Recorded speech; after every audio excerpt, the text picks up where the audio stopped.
Hi YouTube, this is JTrain997 and I'm back this time with my review of the Iron Man 2 comic series Classic Ironmonger figure. Now, this is definitely the figure I wanted most ever since I found out he was being made of the entire Iron Man 2 line.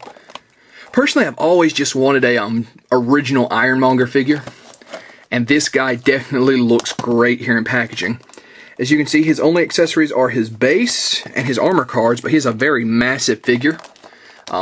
A little bit bigger than your normal Iron Man 2 packaging. He is number 35. On the back here you've got pictures of the Advanced Armor, Arctic Armor, and the Silver Centurion. And up here his write-up says, the Ironmonger was built by an obsessed business rival of Tony Stark. Unable to defeat Stark through his deft manipulations of the billionaire's business and personal life, Obadiah Stane set about to destroy him. He employed dozens of superpowered criminals and eventually entered the fray wearing his own huge, immensely powerful battlesuit. Of course, the Silver Centurion also made its first appearance in the same issue as this suit, which was issue 200 of the original Iron Man series. But that being said, fantastic to finally have this guy. Let's pull this bad boy out of the packaging.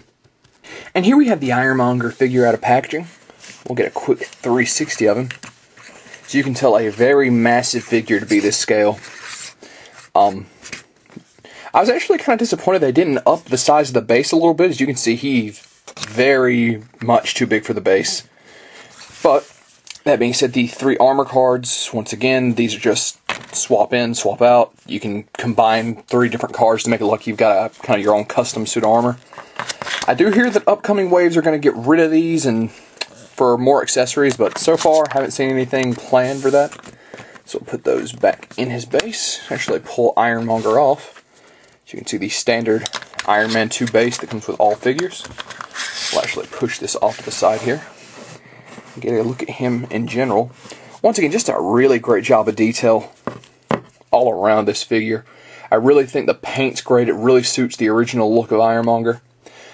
As far as articulation, his head does a very stiff full 360.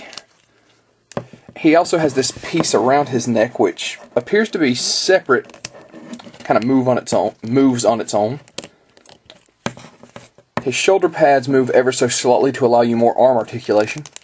The arms can do a slightly blocked 360. As you can see, you kind of have to spin them out, but to be so bulky, the arms actually spin very well.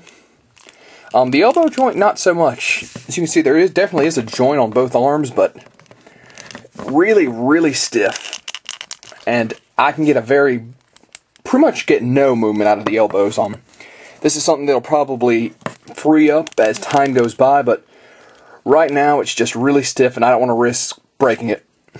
The wrists spin ever so slightly. He does a full, well, he has side to side at the torso. Look like he would do a full 360 if he wasn't quite so bulky. His legs go out. Well, they're on a ball joint apparently. He is double jointed at the knee, which has an impressive amount of movement to be so bulky, and has an ankle joint, as you can see there. So, despite a little bit of disappointment in the arm articulation, still just an impressive amount in general to be such a bulky figure. The antenna up here has no movement, if you're wondering. Let's actually go into detail on this guy. So you can see they've got the antenna. They did a great job on his little, I guess it's his own personal arc reactor. The cords definitely add a nice touch. And once again, I just think they really picked a fantastic shade of blue for this figure. So that being said, let's actually get his armor cards and base back out here. I was hoping they would size up the base just a little, but it's not like it makes the figure terrible. Just a little bit difficult to get on his base here. Okay. That being said, let's actually get a size comparison in here. The previously released Hulkbuster from the Iron Man 2 line.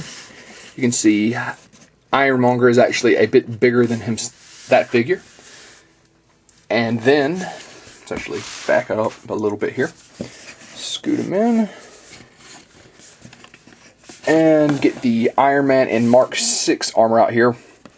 This is the one that came in the Fury of Combat 4 pack, so he does not have his base, but you can definitely tell, even without the base, very massive difference in size between these guys. I don't have the movie Ironmonger, but I'm pretty sure that this guy is a tiny bit taller than him. So just a massive figure in general. Now, when I found this guy, I actually, it's kind of a little bit hard to find these newer waves for me because most of my local stores are stocked up on the past waves.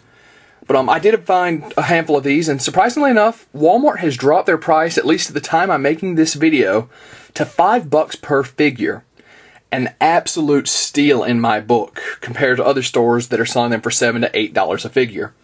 So, that being said, this is a fantastic looking figure with great articulation except in the elbows, which, with these cords and everything and how very massive his shoulder pads are, it's very easy to forgive that for me. A must-own in my book, and this is JTrain997 saying I'll see you soon, YouTube.